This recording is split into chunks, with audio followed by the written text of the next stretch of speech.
महीना अपना अंतिम पायदान पर है और आपको पता है कि कल इकोनॉमी सर्वे पेश हुआ था 2020-21 का, और आपको ये भी पता है कि 1 और 2 फरवरी को जो है बजट पेश होगा, आम बजट, और ये 2021 और 22 का आम बजट होगा जिसमें बताया जाएगा कि कितना खर्च किस क्षेत्र में किया जाएगा। और जो इकोनॉमी सर्वे पेश हुआ है उसमें क्या कुछ बताया गया है वो हम आपको बताएंगे। जो कल इकोनॉमी सर्वे पेश किया गया है उसमें सबसे बड़ा जो आंकड़ा है वो मैं आपको बताऊं, क्योंकि जब भी हम बात करते हैं आंकड़ों की और इकोनॉमी की तो हमें जानना होता है कि जीडीपी कैसी रहेगी। तो ग्रॉस डोमेस्टिक प्रोडक्ट जो है आपको अगर समझना हो तो हम एक मोटा मोटी बात में समझा देते हैं, वैसे आप पढ़िए जाकर के। जीडीपी होता है जब आपका सैलरी आता है पूरे अकाउंट में पूरे महीना का, तो जीडीपी होता है। उसी तरह से देश के एक अकाउंट के रूप में, देश का जो अकाउंट है, सैलरी आता है पूरा का पूरा 1 साल का, तो वो जीडीपी कहलाता है, ग्रॉस डोमेस्टिक प्रोडक्ट। तो एनुअल ये है, लेकिन भारत में जो है क्वार्टरली इसको मापा जाता है। आपको हम आगे बढ़ते हैं, क्या ग्रोथ रेट इस इकोनॉमिक सर्वे में बताया गया है वो मैं आपको बताता हूँ। जो ग्रोथ रेट है वो ये कि प्रोजेक्शन है कि 2021-22 का जो ग्रोथ रेट है वो 11% रहेगी। और इससे पहले अगर हम बात करें कि कैसा रहा 2020-21, तो वो बताया गया है कि -7.7% का ग्रोथ रेट रहा। तो ये अंतर दिखने वाला है। बताया जा रहा है कि वी कर्व यानी वी शेप का कर्व बनेगा, यानी कि जल्दी रिकवरी होगी जो इकोनॉमी में प्रॉब्लम्स आए, क्योंकि कोरोना का संक्रमण था और इस बीच इकोनॉमी ठप पड़ गई थी। तो अब जो है इसमें वी शेप रिकवरी की आशा जताई गई है इकोनॉमी सर्वे में। और क्या कुछ है हम आपको तफसील से बताते हैं। क्योंकि हम जीडीपी के आंकड़े की बात कर रहे हैं तो जीडीपी के आंकड़ों को जाने। 17-18 में 7% ग्रोथ रेट था, 18-19 में 6.1, 19-20 में 4.2, और अगर हम बात करें 20-21 में आपको हमने बताया कि -7.7 यानी निगेटिव में चला गया था, और 21-20 में जो है अब दर्शाया गया है कि 11% की ग्रोथ रेट रहेगी। आगे बढ़ते हैं, फिजिकल डेफिसिट जब बात करते हैं, फिजिकल डेफिसिट कितना है तो वो भी हम बताते हैं आपको कि 19-20 में 4.6 था, और 20-21 में जो अभी का आंकड़ा आया है 3.5 है।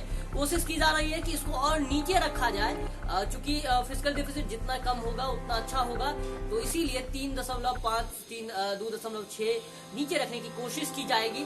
क्या होगा वो तो हम बताएंगे जब आम बजट पेश होगा, उससे पता चलेगा कैसे इसको रखा जा सकता है। 20-21 का ये आंकड़ा है।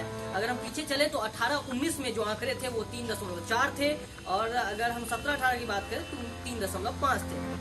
इसी तरह से अगर हम हर एक अलग अलग क्षेत्र को देखें तो उसमें भी कुछ इसी तरह का आंकड़ा नजर आता है। हम आपको आंकड़े बता दे रहे हैं। करंट अकाउंट बैलेंस जो है वो परसेंटेज ऑफ जीडीपी जितना है वो भी मैं आपको बताऊं कि 17-18 में -1.8 था, और 18-19 में -2.1 था, और 19-20 में अगर बात करें -0.9 था। लेकिन अभी जो आंकड़े आए हैं उसमें इंक्रीज दिखाया गया है 3.1% ऑफ जीडीपी। तो ये कहीं ना कहीं अच्छी बात है। करंट अकाउंट बैलेंस जो है भारत की उसमें इजाफा देखने को मिला है, जो कि माइनस में था 19-20 में -0.9, तो अब उसमें इजाफा हुआ है 20-21 में 3.1%। तो इसमें इजाफा। अब हम चलते हैं फॉरेन एक्सचेंज रिजर्व में, क्योंकि हम हमेशा बात करते हैं फॉरेन एक्सचेंज रिजर्व कितना है बचा हुआ, तो उसका जो आंकड़ा आया है वो 20-21 का जो आंकड़ा है 586.1 यानी 586.1 US बिलियन डॉलर, यानी ये आंकड़ा है आपका फॉरेन एक्सचेंज रिजर्व का। आगे बढ़ते हैं, 19-20 की बात कर लेते हैं।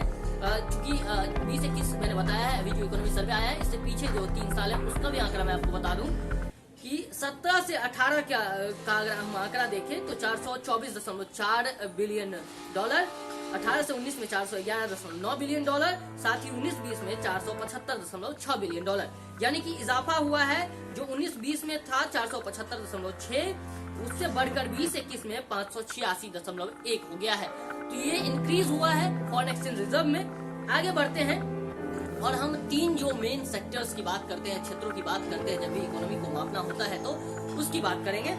एग्रीकल्चर, फॉरेस्ट्री और फिशिंग का जो एरिया है उसमें आपको 20-21 में 3.4% देखा गया जो ग्रोथ वो, तो 3.4% इकलौता एकमात्र ऐसी एरिया जिस एरिया में ये ग्रोथ देखने को मिला कि वो 3.4% से ग्रोथ में है कोरोना काल में भी।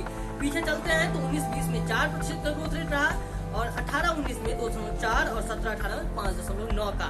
इंडस्ट्रियल ग्रोथ की बात कर ले, चूंकि कोरोना काल था तो सारे इंडस्ट्रीज बंद थे, तो इसमें कहीं न कहीं निगेटिव दर्ज की गई है। -9.6 जो है वो आंकड़े बता रहे हैं 20-21 के, 19-20 के 0.9 और 18-19 के 4.9। पीछे चलेंगे 17-18 के भी आंकड़े हैं 6.3। तो कहीं न कहीं इसमें निगेटिव है। इंडस्ट्रियल ग्रोथ -9.6 है। तो देखा जा सकता है कि इस आम बजट जो आने वाला है 2021-22 में, उसमें किस तरह से इससे निपटने के लिए लोग प्रोग्राम पॉलिसीज बनाए जाएंगे। आगे बढ़ते हैं, सर्विस सेक्टर की बात कर लेते हैं। सर्विस सेक्टर में 20-21 का जो आंकड़ा है वो है -8.8। तो कहीं न कहीं जो सर्विस सेक्टर है वो भी संकुचित हुई थी जिस वक्त कोरोना का संक्रमण चला था, तो इसी वजह से ये निगेटिव में दिखाया जा रहा है। देखते हैं कि कैसे ये आगे बढ़ता है। इसका अगर आंकड़े की बात करें 19-20 में इसका आंकड़ा 5.5 का था और 18-19 में अगर बात करें 7.7 का था। तो दो ऐसे क्षेत्र हैं जिनमें निगेटिव दर्ज की गई है। और जीडीपी में तो आपको हमने बता दिया। अभी जो है कृषि क्षेत्र ठीक ठाक चला, मतलब ठीक ठाक इसलिए कहा जा सकता है जहाँ पर सब चीज निगेटिव में था वहाँ पर कृषि एग्रीकल्चर जो था वो एरिया सही रहा, और सर्विस में भी निगेटिव है और इंडस्ट्रियल ग्रोथ में भी निगेटिव है। तो बिहार पर क्या इसका असर पड़ेगा वो भी हम आपको बताएंगे। जैसे ही आम बजट पेश होगा तमाम खबरें निकल कर सामने आएगी। अभी जो आंकड़े सामने आए हमने आपको ये बताया है कि ये आंकड़े आए हैं जिन आंकड़ों के आधार पर ये तय होता है कि आगे बेंचमार्क कैसा रहेगा, कैसे सेट किया जाएगा। तो यही आपको मैंने आंकड़े दिए। जीडीपी ग्रोथ की आशंका है कि वो 11% ग्रो करेगी। आपको हम ऐसे ही तमाम खबरों से रूबरू कराएंगे। आप देखते रहिए DSG न्यूज।